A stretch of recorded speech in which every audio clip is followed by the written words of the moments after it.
российский турист мечтал про отдых без виз. От дорогих заграниц он устал.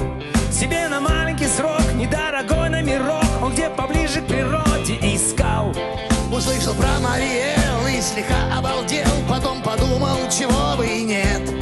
Там есть и речка, и лес, а также отзывы, блеск. И от восторга кипит интернет. Йошкар-Олл, там в центре города ждет нас изба, а в ней бильярд, телевизор и спа. И под гитарку будем петь у костра.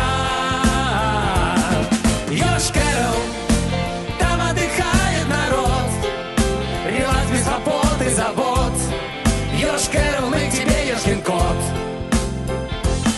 И вот российский турист с улыбкой просит таксист: скорей в Йошкар-Олл меня отвези.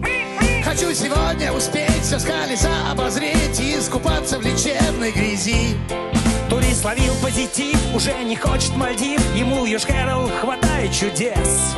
Йошкар-Олл рай на земле, когда считаешь рубле. 1,400 в сутки, оу, ес!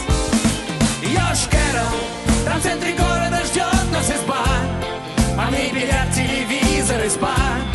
И под гитарку будем петь у костра.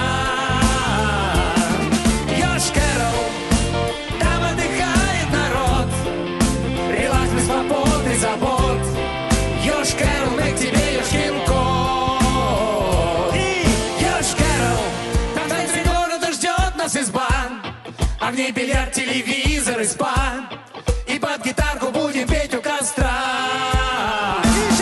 Йошкар-Олл, там отдыхает народ, релакс без хлопот и забот. Йошкар-Олл, мы к тебе, ёшкин кот. Йошкар-Олл.